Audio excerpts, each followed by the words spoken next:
Assalamualaikum warahmatullahi wabarakatuh. Selamat pagi anak bapak semuanya. Semoga dalam keadaan sehat walafiat dan tetap semangat dalam menjalankan rutinitasnya sebagai pelajar. Anak bapak semuanya, pada hari ini kita kembali lagi dengan materi pendidikan agama Islam dan budi pekerti, bab jujur dan adil. Adapun yang menjadi tujuan pembelajaran kita, yang pertama, mengemukakan contoh perilaku jujur dan adil dengan tepat dan benar. Dua, tunjukkan cerita atau kisah seseorang yang sukses karena berperilaku jujur dan adil dengan tepat dan benar. Yang ketiga, menyajikan cerita atau kisah seseorang yang sukses karena berperilaku jujur dan adil di depan kelas dengan benar. Anak-anak bapak semuanya, kita mengamati gambar dan video yang terkait dengan perilaku jujur dan adil. Gambar pertama yaitu gambar terkait dengan jujur. Jujur bagaimana? Jujur pada saat kita melakukan pemilihan umum. Gambar yang kedua, yang mana di sana ada kita lihat bahwasanya ada dua orang pelajar yang sedang mengerjakan ujian. Yang mana ini contoh perilaku yang berkaitan dengan ketidakjujuran. Yang mana pada saat kita ujian itu tidak boleh sama sekali yang namanya mencontoh. Yang ketiga, ini berkaitan dengan gambar contoh perilaku adil. Adil bagaimana? Adil ketika kita menimbang. Pada gambar ini ada berupa timbangan batu yang mana timbang ini sama-sama memiliki berat yang sama. Artinya ini sangat berkaitan dengan contoh perilaku adil yang mana seimbang. Yang keempat, pada gambar yang kita saksikan ini merupakan gambar yang sangat berkaitan dengan perilaku adil yang mana pada saat seseorang menonton pertandingan sepak bola, kita harus melihat bagaimana tinggi tubuh seseorang. Kalau seandainya tubuh seseorang itu rendah, maka yang rendah ini harus mendapatkan peninggi atau box. Ini malah bertolak belakang dari pengertian adil yang sebenarnya. Pada gambar ini kita melihat bahwasanya ada ketidakadilan, yang mana orang yang tinggi itu yang mendapatkan tempat peninggi badan.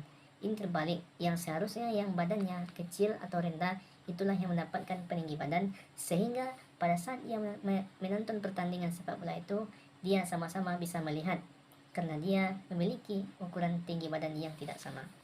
Anak-anak bapak semuanya, tadi kita sudah mengamati 4 buah gambar yang berkaitan dengan materi kita pada hari ini. Baiklah anak-anak bapak semuanya, jujur adalah sikap yang dimiliki seseorang yang senantiasa berpijak kepada kebenaran, terhindar dari indikasi kemunafikan, kepalsuan, rekayasa, basa-basi, kepura-puraan, dan manipulatif. Nah, itu pengertian dari jujur. Bagaimana pelaksanaan jujur ini dan di mana saja kita bisa menemukan contoh-contoh dari perilaku jujur ini. Yang pertama, contohnya atau implementasi dari sikap jujur itu bisa kita lihat di sekolah. Tidak menyontek ketika ujian atau membayar SPP secara teratur. Yang kedua, bisa kita temukan contohnya, contoh jujur itu di rumah kita. Di rumah, berkata jujur ketika ingin keluar rumah, menepati janji jika berjanji dengan orang lain. Yang ketiga, bisa kita temukan contoh dari sikap jujur ini di lingkungan masyarakat sekitar kita. Bagaimana contohnya? Yaitu berkata jujur dan tidak berdusta ketika berkomunikasi. Anak-anak bapak, selanjutnya kita lihat pengertian dari adil, supaya kita bisa melihat pula bagaimana sih bentuk dari contoh perilaku adil tersebut. Baiklah, adil bisa kita artikan secara bahasa, yang artinya sama dan seimbang. Adil dalam arti sama, yaitunya membagi sama banyak, memberikan hak yang sama kepada orang lain atau kelompok sesuai kesamaan ataupun keahliannya. Misalnya, memberikan gaji kepada karyawan yang mempunyai keahlian atau tanggung jawab yang sama. Yang kedua, adil dalam artinya seimbang. Apa itu seimbang? Artinya memberikan hak yang seimbang dengan kewajiban yang diberikan, atau memberikan sesuai dengan tingkat kebutuhan. Misalnya, orang tua memberikan satu kepada anaknya sesuai dengan kebutuhannya masing-masing. Kemudian implementasi perilaku jujur dan adil. Adil dalam mendamaikan perselisihan. Mendamaikan perselisihan dengan sikap adil tidak memihak kepada salah satu seseorang. Itu yang pertama. Yang kedua, contoh adil. Adil dalam berkata. Berkata benar sesuai realita yang ada atau sesuatu yang terjadi. Yang ketiga, adil walaupun terhadap musuh. Memberikan ruang bicara kepada musuh kita atau kepada lawan kita dan mengakui kelebihan yang terdapat pada musuh kita tersebut. Anak-anak Bapak, selanjutnya cerita atau kisah orang-orang terdahulu yang sukses karena kejujuran dan keadilan. Ini cerita Abu Ubaidah bin Jarrah. Ini sahabat Nabi yang sangat jujur. Bagaimana ceritanya? Mari kita dengarkan bersama-sama. Suatu ketika orang Najran pernah datang kepada Rasulullah Shallallahu Alaihi Wasallam. Seraya berkata, "Ya Rasulullah, utuslah kepada kami seseorang yang jujur dan dipercaya." Kemudian Rasulullah Shallallahu Alaihi Wasallam bersabda, "Sungguh aku akan mengutus kepada kalian seseorang yang sangat jujur dan dapat dipercaya." Para sahabat merasa penasaran dan akhirnya menunggu-nunggu orang yang dimaksud oleh Rasulullah SAW itu. Ternyata Rasulullah SAW mengutus Abu Ubaidah bin Jarrah.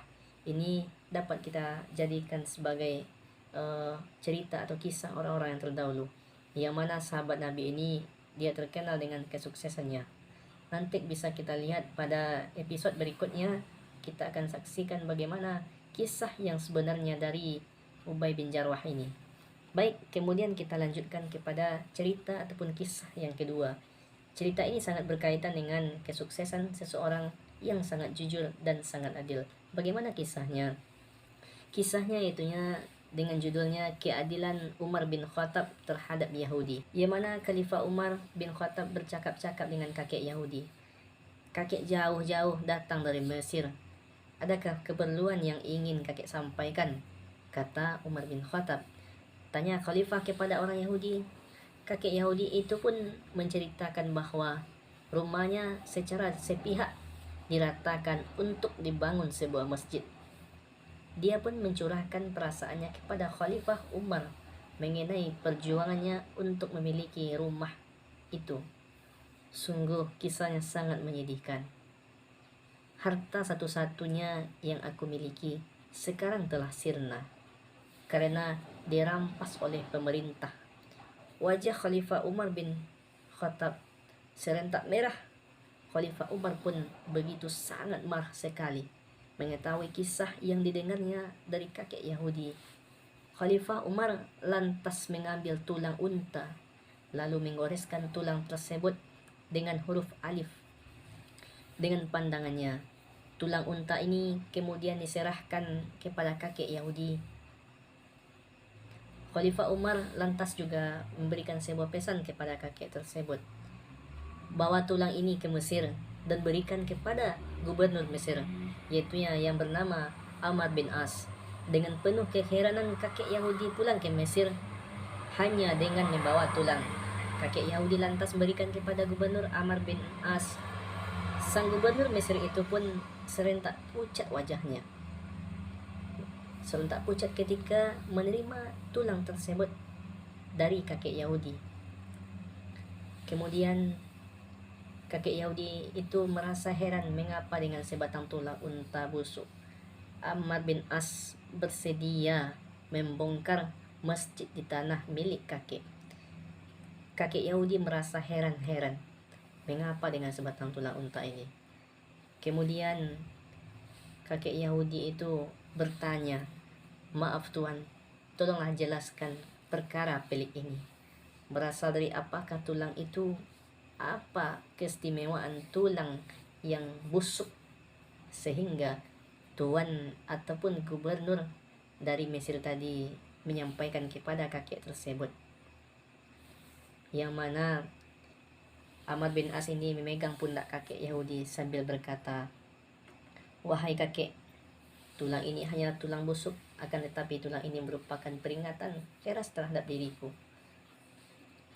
Meskipun tulang ini merupakan tulang yang sangat busuk, akan tetapi tulang ini memberikan arti yang sangat dalam."